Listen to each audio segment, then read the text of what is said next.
In a few minutes, we are really thrilled to be able to have a panel that is going to share with us some of their sense of what the issues are and some of the solutions are. But we want to start with your reactions.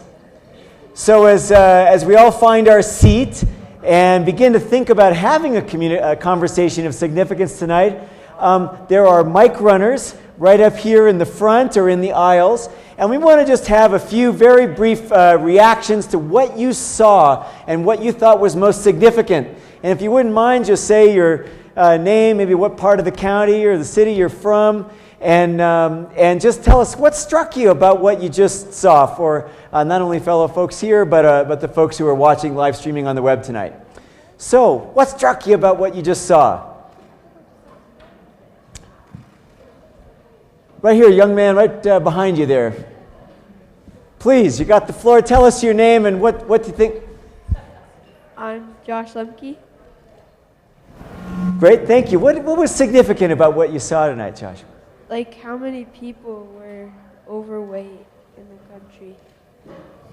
How many people are overweight? Did it surprise you a little bit? Yeah. Pretty shocking, huh? Mm-hmm. Yeah. When you saw that, what did you feel? What? A little bit sad. Like, sad. Because it's like, why? Yeah. Really appreciate that. It made you a little sad. Like, why? Why is it like that? Yeah. Yeah. Why? Because, well, people are eating too much. And, like, the fast food has grown too high.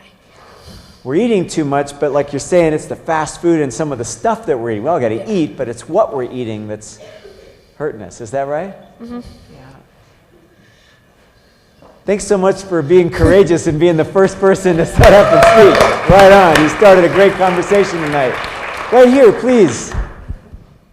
I thought it was just shocking how many communities don't have access to parks.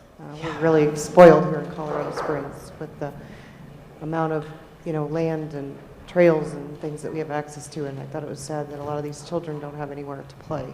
Right. Tell us your name again, where you're from. I'm sorry, I'm Paula Feebeck. I work for District 11. Great, Paula, and from School District 1 or District 11. So we just parks, sort of like he was just asking, how can it be that we haven't built the parks and all that where people have places to play? Yeah, that they were having to play in just parking lots and Yeah. there were sidewalks. That was amazing to me. And that the children didn't have access to fruits and vegetables. Right. That they just had to eat. So even if they wanted to be more physically active or eat healthier foods, the access to the neighborhoods, like the young Latino boy in this neighborhood is just saying, can we have some parks? Yeah. Thank you so much. Appreciate it. Hi. Yes, ma'am, please. I'm Trish Richardson. I live up in Black Forest, and what struck me was the amount of government subsidy to the crap, and then the amount of that we only have 3% of our farms growing fruits and vegetables. Right. I had no idea it was that little. So number one, that as taxpayers we were subsidizing that, and that we're not. That I had no idea. I mean, I know we did, but I didn't know how much. Striking. Right. Thank you so much. Right here, please. Yes, ma'am. Your name? Hillary Beach. And like her, I was really shocked about the fact that fruits and vegetables are so much higher than junk food. And when I walk into a grocery store, I've always wondered, why is it aisle after aisle of canned and packaged foods, and we have only maybe 1 or 2 aisles of fresh fruits and vegetables?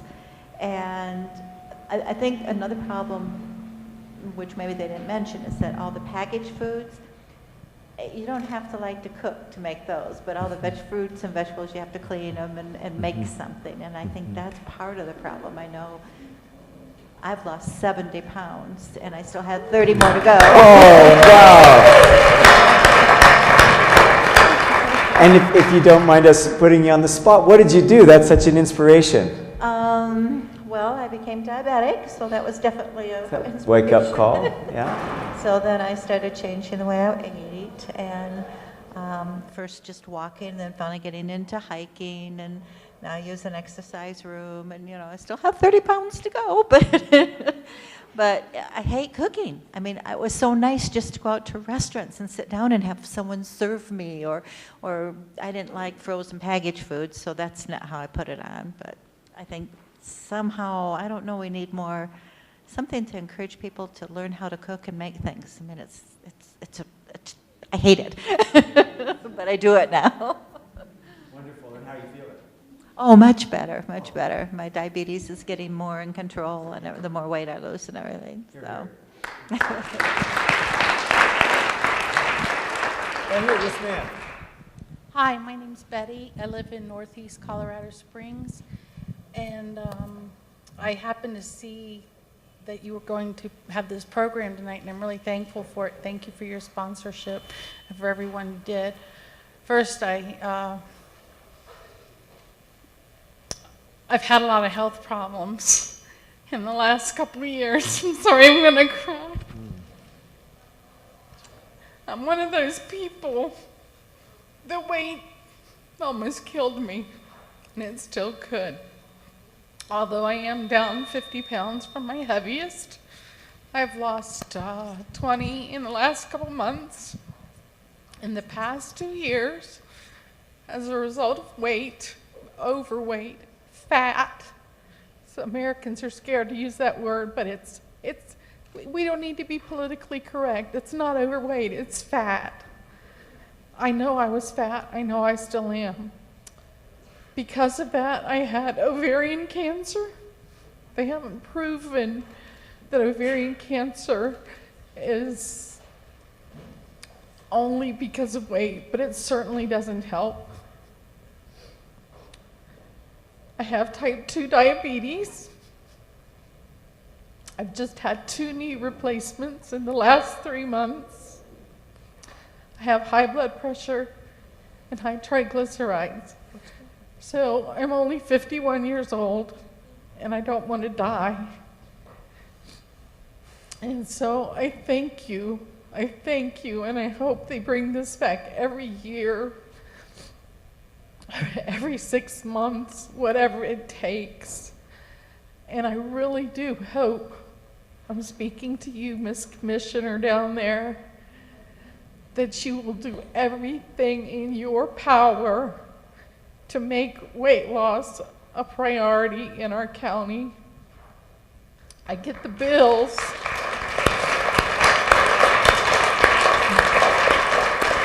And I want to apologize to all the taxpayers here, because we are an insurance-based, we all pay into this big pool.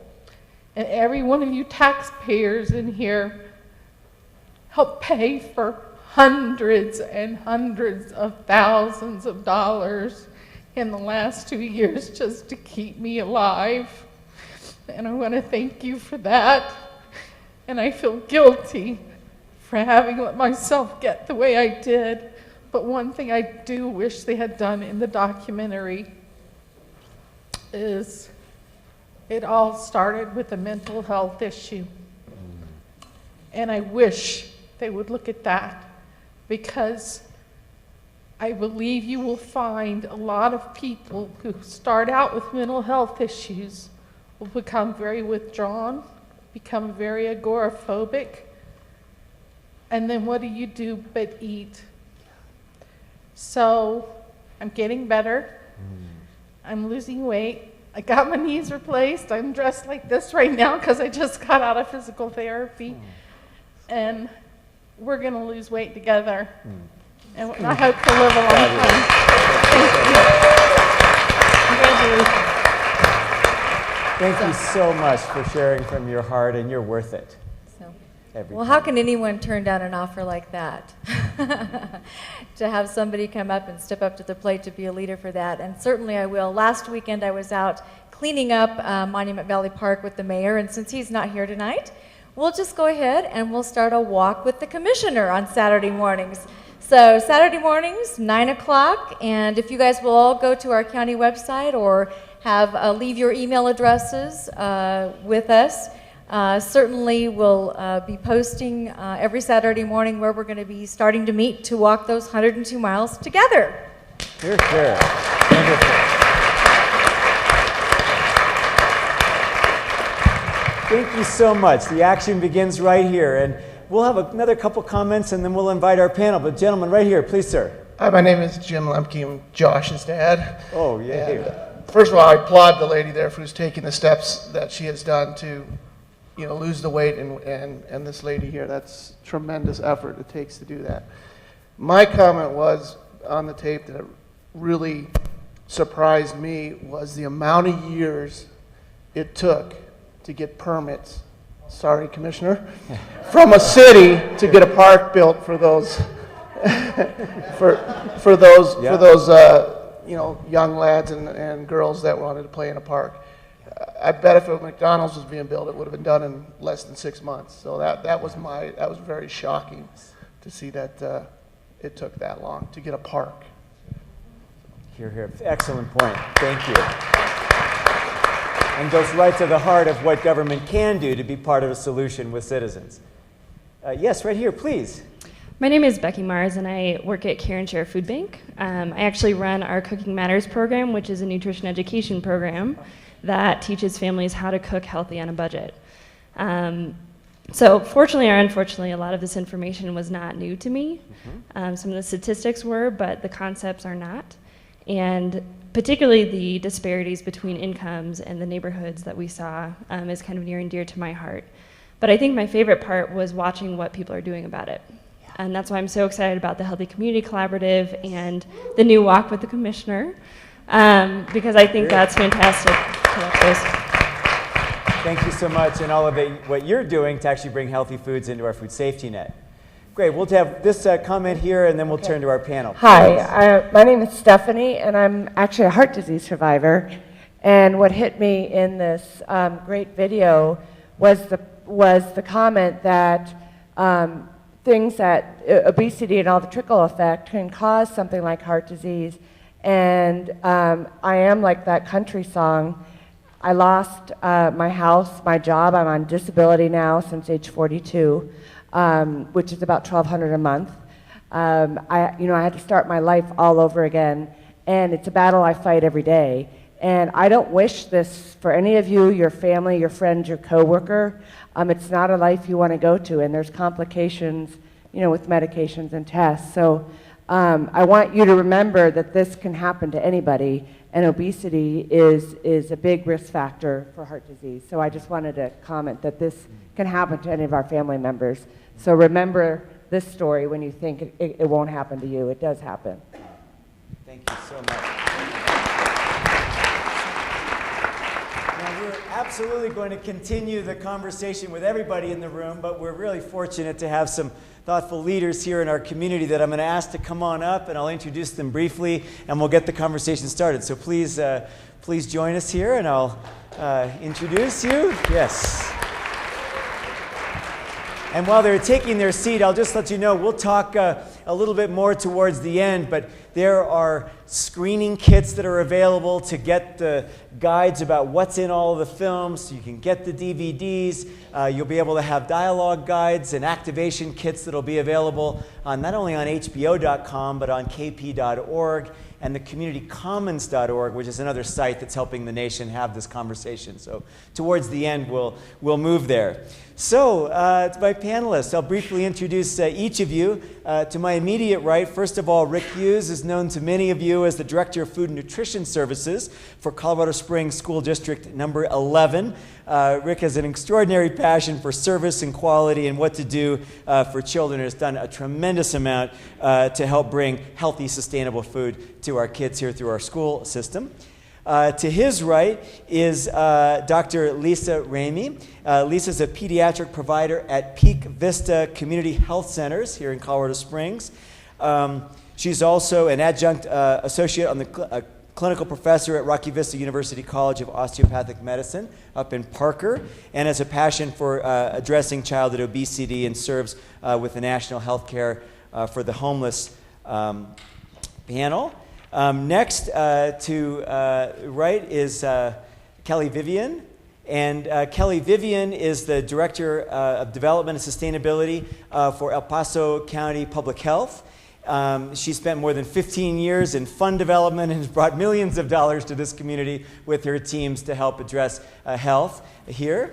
To her right is Mina Liebert, who I've had a chance to work with some over the years. She's the director of Live Well Colorado Springs, which is part of a statewide initiative, Live Well Colorado, many of you are familiar with, to promote health and reduce obesity through policy and environmental changes that change the built and food and beverage environments to make it easier to make these kind of healthy choices. And a mom to two young children, I think some of who are here. And then to her right is Deborah Lemke. And Deborah manages Kaiser Permanente's HealthWorks program throughout Southern Colorado, which is and also KP's own internal wellness program with its employees in Colorado called KP Be Well. And she's going to be able to share some experience in working with over 100 Colorado employer groups to improve overall employee wealth and health, just like we talked about there. So first of all, welcome to the panel.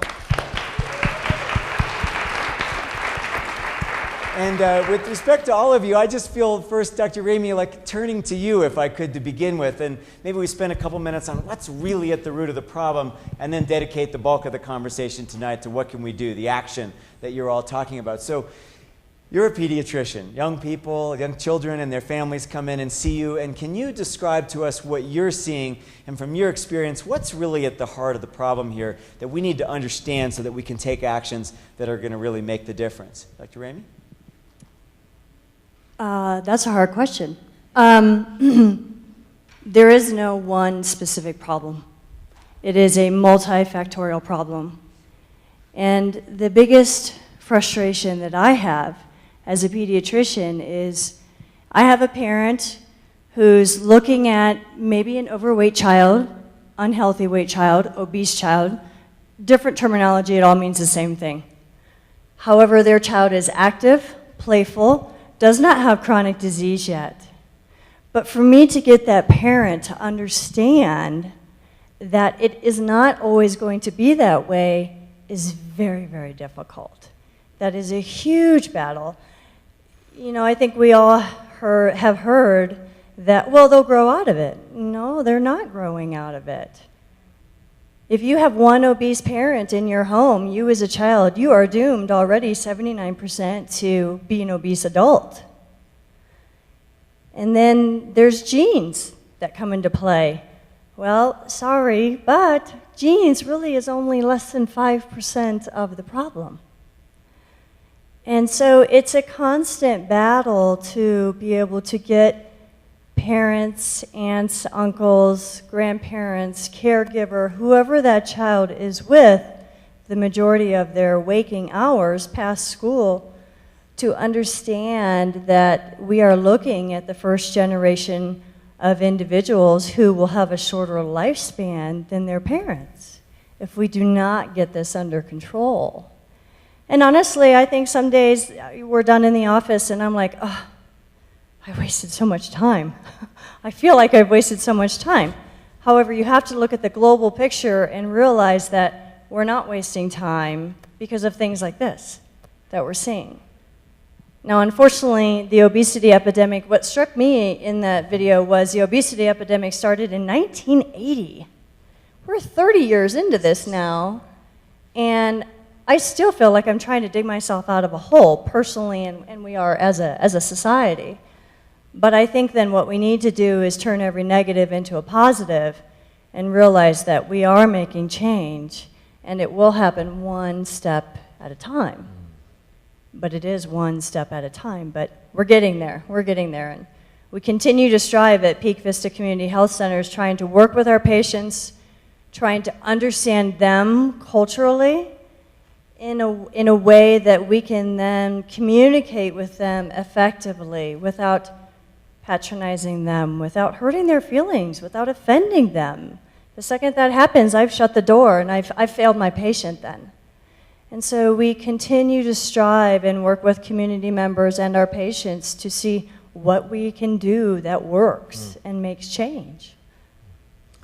Beautifully said. Thank you. Yeah. So one thing we might talk with you about is how do we actually have more effective communications with our clinicians, and when we come in with our kids and our parents, how do we do that? We'll come to some questions. I want to ask one more panelist, and then we'll come right back out. Deborah, you're working in the work site, and you're talking with employees. We've just addressed problems from the clinician, from a children and family perspective. You're right in there where, as we saw from this construction company, it's not only incredibly damaging to the competitiveness of individual businesses, but damaging to the competitiveness of our companies globally. What are you seeing the nature of the challenge being that would help us understand the roots here a little bit? You know, I think one of my biggest frustrations is that we have some pretty amazing wellness programs that we provide and other companies provide. But the problem we have is getting people to participate. We usually have to pay people a lot of money, a lot of times. And so I'd like to get to the point where we have people intrinsically wanting to participate in the wellness programs. They want to because they feel like it's important to themselves and to their children and to their spouses, and that they want to be vital when they're in their 80s. You know, they don't want to have oxygen tank in their 80s or 90s. So I would really like it that we no longer have to pay people, that people want to do it because they want to do it for themselves. Thank you. Really, really very helpful. Very helpful. So let's, yes, absolutely. Thank you. So again, let's continue the back and forth a little bit. We've just talked about the nature of the problem from kind of a clinician perspective and from a worksite perspective. You have your hand up. What did you want to react to? What's your sense of the problem? Yes. Please, again, if you wouldn't mind saying your name. Martha Rosenau, and I'm a clinician. I'm in private practice. I'm a dietitian. I specialize in weight management. Hi, Debbie. Good to see you again. I wanted to respond to what you were sharing about the populations that you serve. And I'm serving a different population in that it's a self-pay business model in private practice. And insurance would not cover childhood obesity anyway. I would have to essentially make up a disease state for the child, like food allergies, to get it to be covered.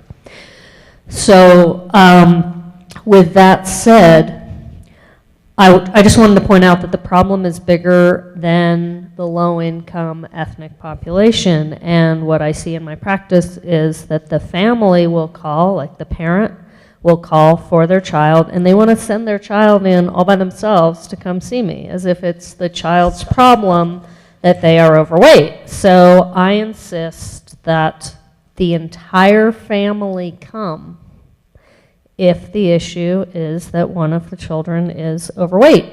And all solutions that we come up with in that kind of a session would be for every member of the family. So the child's not going to be put on a diet, the child's not going to go exercise, everybody's going to be doing this together. And I'm not saying that I put the whole family on a diet, I'm simply saying I might teach that family how to cook or what they would need on their shopping list. So I just wanted to add that to the discussion because the problem is bigger than just the population that Peak Vista serves, and all of us that are clinicians are on the front lines. Very well said. Thank you. If we can, we'll have one more young man up here. Please introduce yourself and what are you thinking about here this evening? I'm Nathan Lemke, and I think we should make a donation so the families have more help and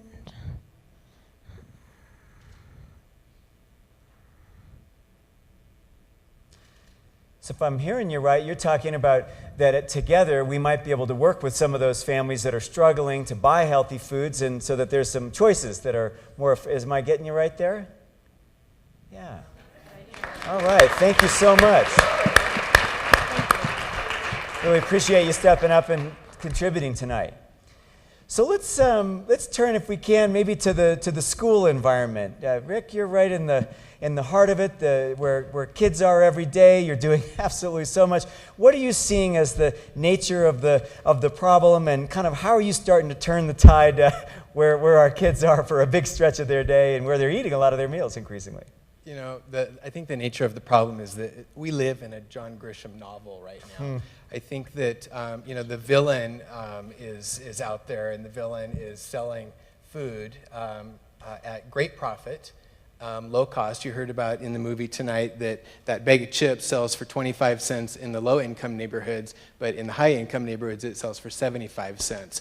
That is treachery. That is a villain, and that villain is making trillions of dollars each year. I read an article recently in the Denver Post that was talking about linking food and what we're eating to what the impact on the brain is. And you heard that in the movie also. You know, so companies are making trillions of dollars to be able to produce a meal. You know, there's murder in this novel that we live in. It's called the healthcare crisis that's killing us, literally. And you know, there's the government is behind it, you know, as far as the subsidies that you heard about. You know, so it's a significant problem, but the hero is also in the story. And the hero is people like Jamie Humphrey, the dietitian in School District 11, and Jessica Sharp, who's helping us find money. Kathy Wills, who's here tonight, that's one of our area supervisors that oversees schools. It's people like Mina Liebert, who works at LiveWell. It's the Colorado Health Foundation. It's this passion of this community that we live in and that we serve to be able to pull us out of this and be able to serve good food to kids. I don't have trillions of dollars to produce school meals. I serve 24,000 meals a day across this city, and I get $2.76 per meal to produce a healthy, sustainable food meal. There's something wrong with that picture when you have companies making trillions of dollars, and here I have serving children $2.76. So it's a significant problem, but I think that community partnerships that we're talking about are going to work, are going to pull us out of this. Thank you. And if I could just ask a quick follow-on question to that. You mentioned the brain. Can you, from what your observation is in the school setting, make a connection between the quality of the food that our kids are eating and the physical activity that they ought to be getting every day and their ability to have higher brain function and be able to perform well academically? I can do something better. I don't share this very often. I had a traumatic brain injury in 2000 where I was in a coma for 3 days and came out of that basically not able to put a round peg in a round hole and a square peg in a square hole. So I know what the value of food is and how that impacts us personally. When we eat healthy, sustainable food that doesn't contain a bunch of, I think you used the technical term crap. Yeah. I love that term. I use it all the time in referring to the foods that a lot of kids eat. When we're eating healthy, sustainable foods, the impact on the body is amazing. Kids can learn so much better. People can learn so much faster, can do such greater things when they're eating the right foods. And so it does matter. Food matters. Thank you. Beautifully said. Yes. So, of course, I have to piggyback on that. There are some great studies out there showing that children who have a high sugar, low nutrient dense breakfast consistently will score lower on cognitive aptitude tests. It's out there. It's there. The stats are there. You see it. The teachers are seeing their kids fall asleep. The kids can't concentrate all day. They can't get their homework done. Well, guess what? It's more than that. These are our future politicians, business owners, educators. It goes across the whole gamut. And as a teacher for the medical students, sometimes I wish I could blame poor breakfast on some things they do. But anyway, it's a general trend that they need to work really, really hard to be in an academic standing where they can really do something with their life. And the food we put in them is truly not helping the situation at all. And the studies are out there proving that. So, thank you. Of course you may, please. Actually, it's important that you have the mic, and we'll get a follow-up question to. I understand, don't you grow, doesn't District 11, under your guidance now, grow all of the lettuce? Can you elaborate on that? Because I think that's a wonderful program. Yeah, tell us a little bit about the greenhouse. And also, I want to recognize Donna Ross at Care and Share as far as to the young man up there. She is now growing fresh produce for people who cannot afford it in El Paso County. Kudos to Karen Share and Donna Ross. We built a 42-foot geodesic dome greenhouse at Galileo Middle School over the summer last year, and we are growing lettuce. Unfortunately, it's not enough to feed the 24,000 kids each day, but it's getting close, and we have visions for bigger and greater. It's built within these old tennis courts. So, I guess the downside might be the tennis courts disappeared and physical activity may have disappeared, several years ago with that. But in its place, we've built this beautiful greenhouse. The plan is to be able to expand that out, to be able to have 120 4-by-8 foot beds to grow food. And that will be a huge amount of food that we can serve children. The other benefit of that is involving kids in that growing process so that they can see where their food comes from, that it doesn't come from a grocery store, it doesn't come from a restaurant on the street with big yellow letters on the side of it. It's food that they grew themselves. And you heard in the movie, that when kids can engage like that, they will eat better. And so we are trying to do that. Right now it's funding. We have to be able to raise about $18,000 to build out the rest of the beds to be able to grow food. And so that's a fantastic idea. Jessica, make note of that, please. Yes. Actually, Jessica is working on that. She is applying for grants, but it's a dry season right now. Yeah. So thank you, and I'd like to turn next to Mina Liebert. If you would, Mina, you are working in this Live Well, Colorado Springs. It's been kind of listening to and grappling with a lot of the issues and starting to be part of turning the corner a little bit. Can you tell us, just as Rick has started to help us turn the corner from the problem to the kind of solutions, can you start to take us in that direction too, from understanding the problems the way you and your colleagues do to what you're seeing is both working and is needed?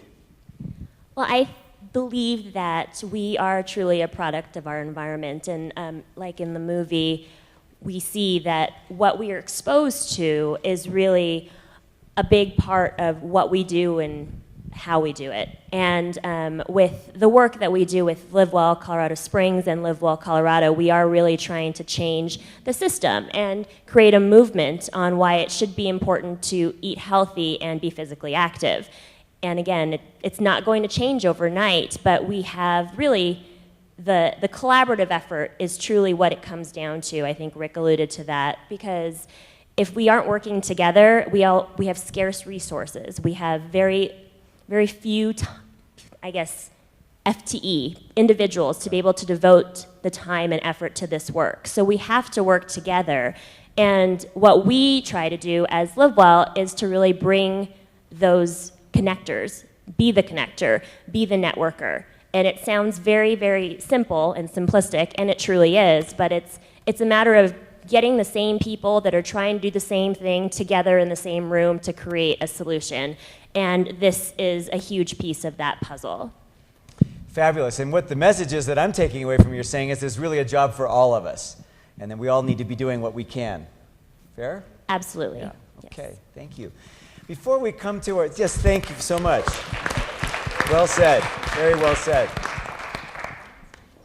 So now I'd like to turn to Kelly Vivian, and you're part of helping lead the new Healthy Community Collaborative. It's been part of looking at this assessment and coming at the other side. I understand that it's sort of in formation. There's a lot of room for residents across the county and across this area to be part of shaping it. What are you seeing as the opportunity right now for us to come together as a county, coming together across the area, and how should people get involved, and what are the opportunities here? Gosh, I think the opportunities are tremendous, and I'm thrilled to see so many of our partners from the Healthy Community Collaborative in the audience tonight, and some who were vendors earlier in the evening, and so many passionate people who who are interested in having this conversation and maybe taking this journey to figuring out how to make our community a more healthy place. And as I look at it, you know, getting to an unhealthy weight probably didn't happen on its own. It's probably because you went out to eat with your friends and your family, and you ate around the dinner table maybe with your family, and maybe you didn't eat you know, the healthiest of choices. But being overweight and being obese is this profoundly personal endeavor for people, and we can, by working together, work on solutions at the community level to engage people individually to take those steps that are necessary to take responsibility, to make a healthy choice, to have options for healthy choices in their communities. And so that piece where we're all working together and beginning that dialogue now is so important. And so you know, having this kind of a forum has been marvelous, and we hope that more of you will want to participate in our collaborative. We're still in the formation stage and beginning to really talk about what are real evidence-based solutions that could work in El Paso County, that are, you know, unique to our county, and that fit exactly the bill. Well said. Thank you. Now I'm going to ask the mic to come back out and hear a couple other voices. But one of the things I wanted to pick up on, Kelly, that you just said so beautifully is that this is a community that values individual responsibility. And it's a community who says people should step up and do what they can for their health and their well-being.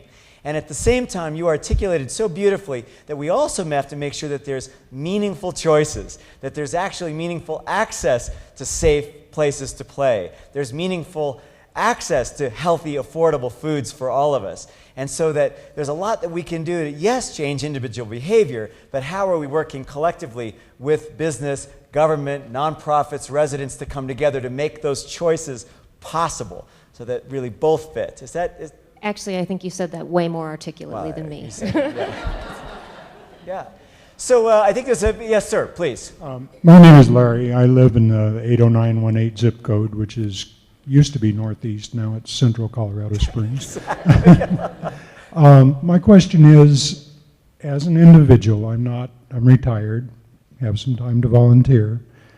How do I get started in helping this? And how do I'm sure there's other people in the room wanting to know the same thing. How do we get started in helping this effort?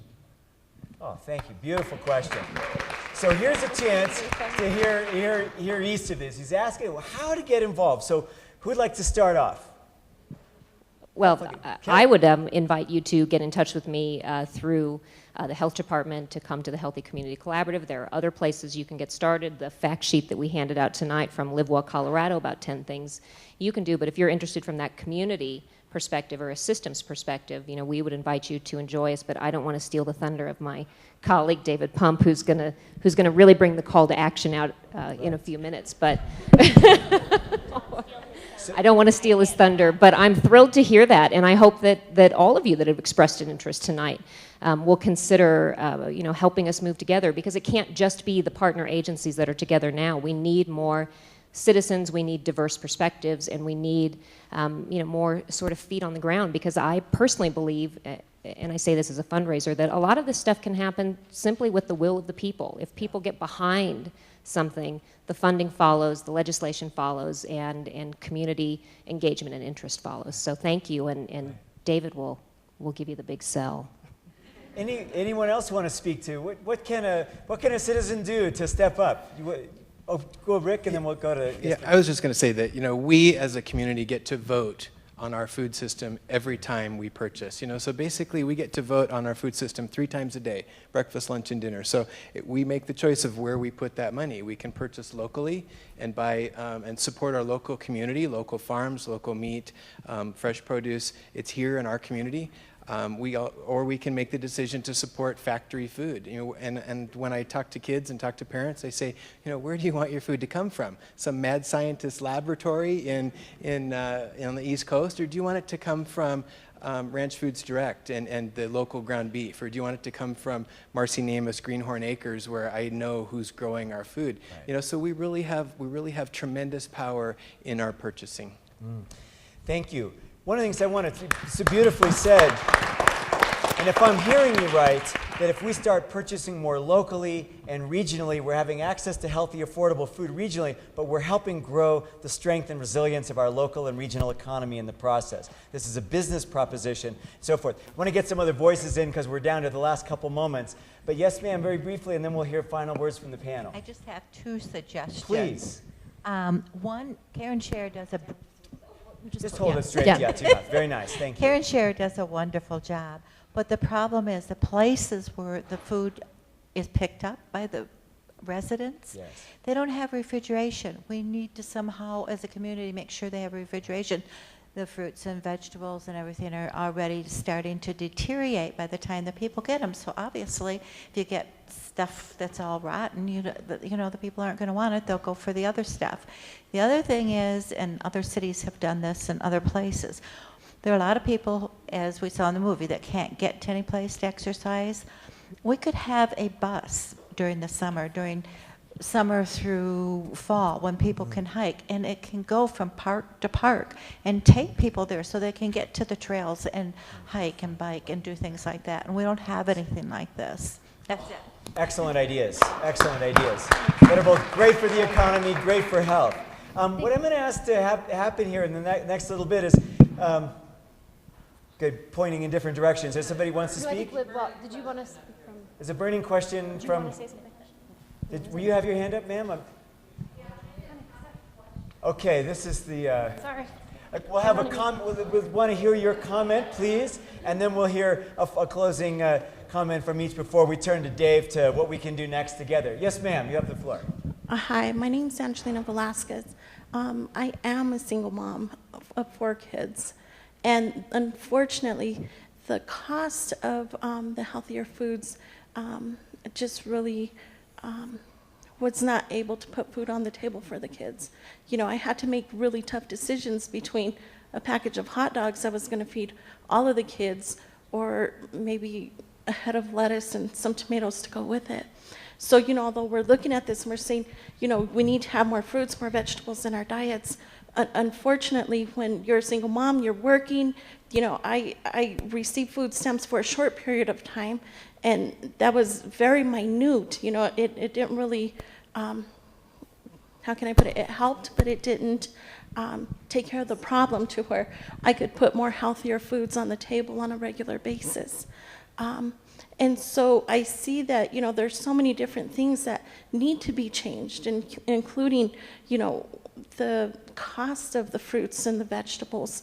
One of the great locations that we had here, Librorios, used to have a wonderful array of fruits and vegetables for cheap prices, but they closed that down. So where do the parents go to, you know, to receive the healthy foods for the children?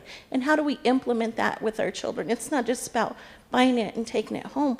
We still have to teach our children to cook healthy. We still have to implement it within our whole family. That does come with exercise. That does come with all the different things. You know, I did notice here the children were walking to their bus stop or walking to school. My children don't have that option. You know, in the area that we live in, my 12-year-old, and I live around the corner from the community center, was, you know, somebody showed up and tried to pick her up, and she's nearly around the corner from our house. You know, so there's safety issues also that are there. I had to make choices. I no longer let the girls walk to school from school. I take them myself. I pick them up myself.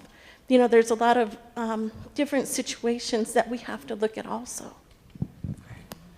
Thank you. I want to thank you so much for bringing that voice as a mom, as somebody who's working in this community, trying to make those choices and really describing to us what we all need to step up together as fellow community members. So thank you.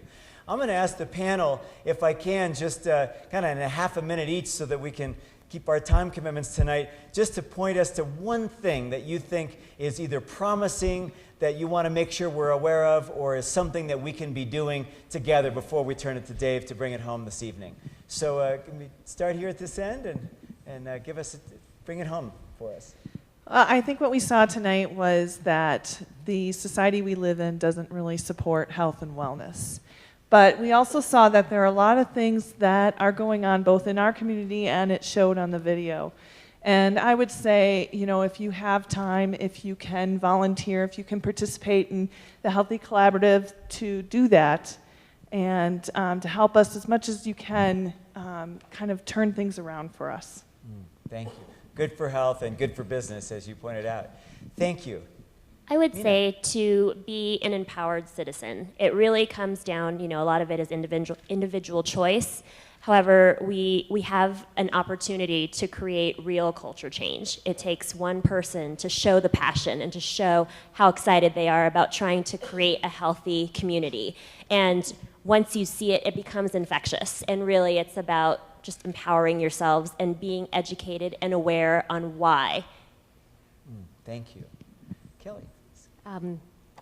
Gosh, I would say that, you know, so many of our partners in the Healthy Community Collaborative have great programs that I would love to sing the praises for, but that would take me out of my 30 seconds probably. But I love the D11 Good Food Program. I've eaten the school lunch. It's actually awesome. I would challenge you, if your kids are in D11, to go and have lunch with them because it's a phenomenal meal. I love what LiveWell's doing with community gardens and walking school bus and so many other great programs in our town. I guess what I would suggest to everybody here tonight is I would challenge you to go home and have this conversation with somebody that didn't come tonight, and to begin to engage your neighbors and your friends and your parents and your children in this dialogue about what can we all do to make the healthier choice the easier choice in El Paso County. Here, here. Well said. Thank you. Please, Doctor. Probably the one thing that I think needs to be done is each and every one of us, at some point, we need to sit down and have a heart-to-heart with ourselves and decide, are we willing to make a change, both personally and on a community level? That's one of the biggest hurdles that we see, is that inability and that unwillingness to commit to change. Once you've done that, you can find any avenue to make it work. A walking school bus with parents who escort these kids who are in a potentially unsafe scenario. Going and being a school bus monitor, a walking school bus monitor, or being a role model when you're around your own family members. I would love to have a Big Mac. I'm going to go for the salad. My kids throw that in my face all the time. But a role model is huge, especially for the children in the community. And you see the two young gentlemen who were willing to speak up. Kids want to do the right thing, but they need to have that role model there to lead them and guide them and maneuver them through the obstacles. But they want what is right, and they want to make change. We have to empower them, though, to do that. So we have to be willing to change. Yeah, I think what this community is trying to do, what we're trying to do in School District 11, what LiveWell, what Kaiser Permanente are trying to do, is like pushing this massive rock up Bar Trail up the side of Pikes Peak. It's not easy work, but to respond to your question of what can you do to be involved, just volunteering, whether it's with the health department, whether it's with School District 11, email me, rick.hughes@d11.org, and I'll put you to work in one of our kitchens. I've been short like 30 people all year long, so it's not a problem to find help or to find work.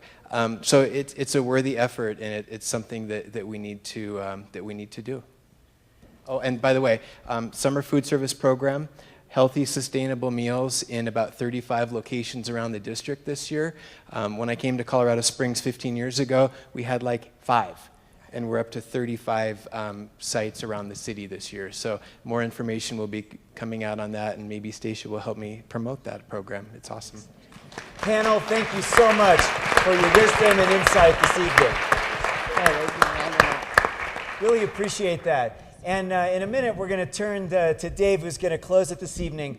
But in addition to each of those options that were shared, the gentleman's good question about what we can do, it's the right question, and we ought to keep asking it. And even when we look at options, what can we do at home as a role model? What can we do when we visit our clinician? What can we do where we work, where we go to school, where we worship, where we shop? Every place we go, we can be a driver for change. To help you do that, there are screening kits that Kaiser Permanente and the Michael and Susan Dell Foundation have invested in with HBO that will be available in the community. They're in English and they're in Spanish. and they come with the DVDs. So you're going to be able to get your hands on those. They'll be shared around the community and show this and begin to host a conversation like we did tonight in your workplace, in your church, so forth. So that's going to be happening. I know that at kp.org within the next couple days, there'll be a series of supports for community activation. CommunityCommons.org is a national platform where people around the country that are doing this are sharing. LiveWellColorado.org, I know, is supporting that, as well as HBO.com. So all of those resources are there to help us move this forward. But to really bring it home tonight on where we can go as a community, we're fortunate to have as our closer this evening David Pump, and David's the Assistant Vice President of Business Development at Peak Vista. Welcome, David, to close us this evening. Thank you, Tyler. Okay, I'm going to do something just a little bit different and perhaps just a little bit unexpected. I need everybody to stand up right where you are right now. Just go ahead and stand up. The first thing that we're going to do is we are going to applaud one more time our amazing panel for their work tonight. Hear, hear.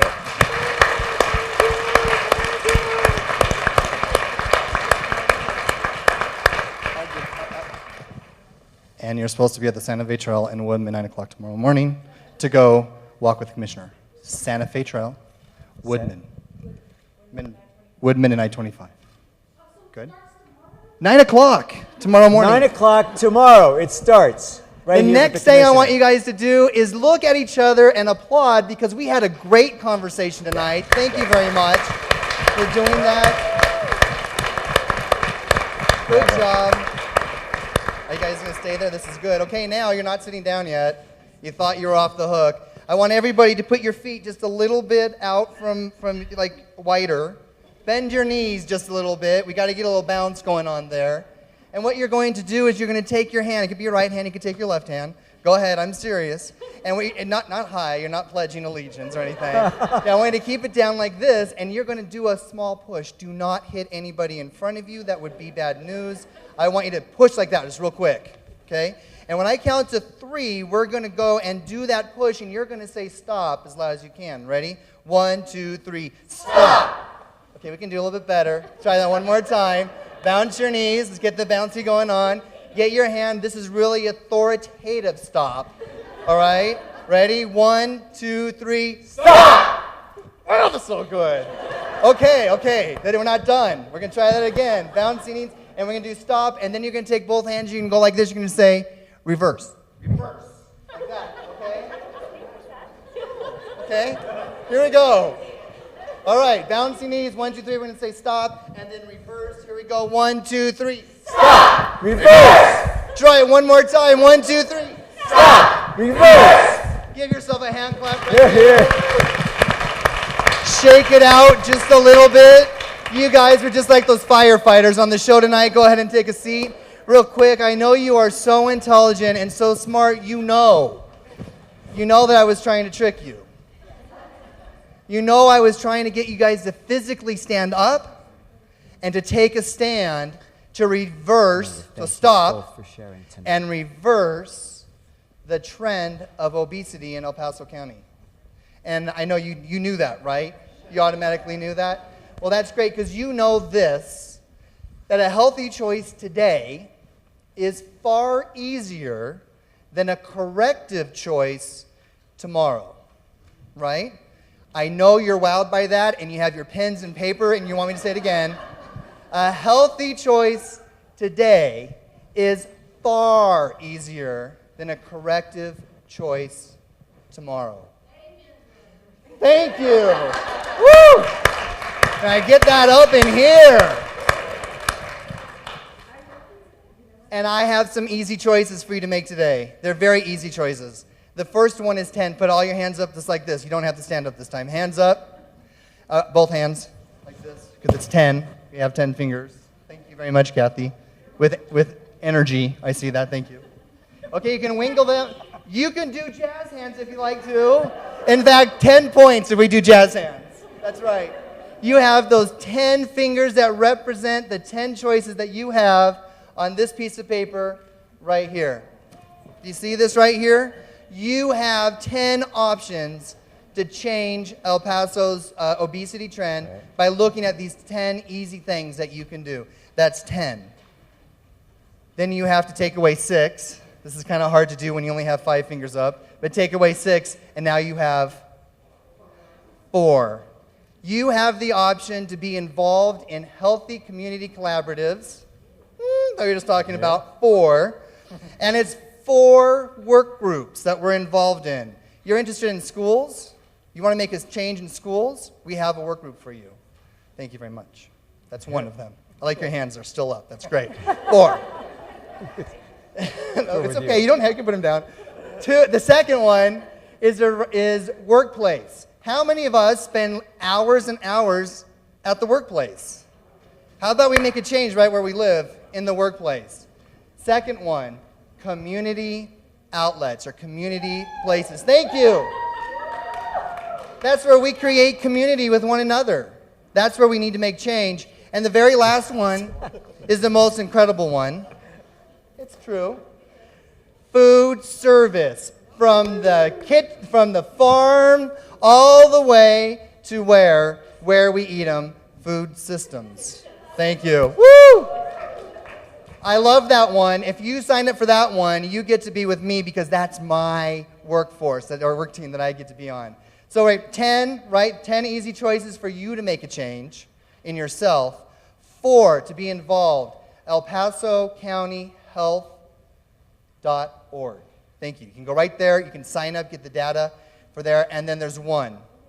And that's for you to continue this conversation wherever you're at, wherever you live. In your home, where you worship, in your schools. All you have to do is go to theweightofthenation.hbo.com. I hope I said that right. It's on your piece of paper. And sign up, and you can get that data. You can continue this conversation in wherever you want to be, at your table. Bring people to your table and show them what healthy eating is like. Recommend you probably don't want KFC at that table when you talk about healthy living, but you can do it there too. I want to leave you with a quote real quick that I have to read. I just heard this one. There is no passion to be found in playing small, in settling for a life that is less than the one you are capable of living. That's from Nelson Mandela. And my thought here today is that we live in El Paso. We have the capacity and the passion to stop and reverse. We're Coloradoans. Come on. We can stop it and reverse it. So let's say this real quick, real loud, on the count of 3. Stop and reverse. 1, 2, 3. Stop. Reverse. Thank you very much, Stacia.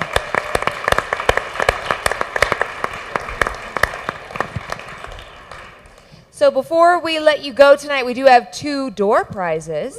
Yes, so if you dropped your name or your card, your information, at some of our vendors tonight, if your name is David Dodd. Hey, David right there. And also Natasha Carol Ferrari. Did I say that correct? She's working the desk.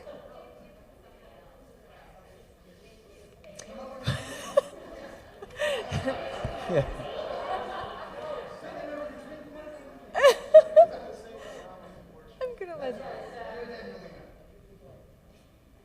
I don't know where the mug is going. I think we're giving it to Natasha. Okay. If you would like that mug, see Natasha on your way out. She might give it to you. We just want to thank you all for attending tonight, and thanks again to our wonderful panel and our moderator, of course, as well. How about another round of applause for everyone? Thank you. Now, I know everyone here is on Facebook. Raise your hand if I am correct. Yes. So take a look here. Like on Facebook, Live Well, Colorado. Of course, also KP Colorado on Facebook as well for Kaiser Permanente. So those are some good places to follow. And Twitter, of course, if you were into that, that's another way to continue the conversation. I think that's a great way. I know we're all leaving inspired by what we've seen and what we've heard tonight, and that discussion can continue. So if we all go out and we talk to one person, 2 people, that's just that many more people that can get just as inspired as we are right now, having seen what we've seen. So I hope that that continues tonight. Very quickly, we want to acknowledge the following organizations for their support: Garbanzo, Revolution Foods, Whole Foods, Colorado Springs Independent, and KKTV 11 News.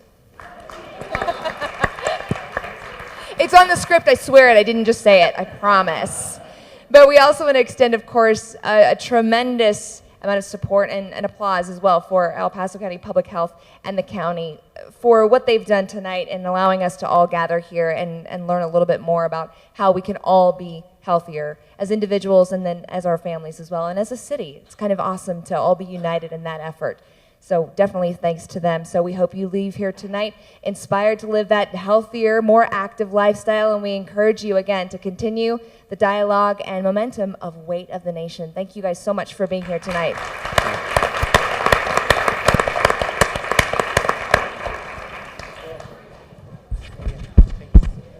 Awesome. Good job. Thank you.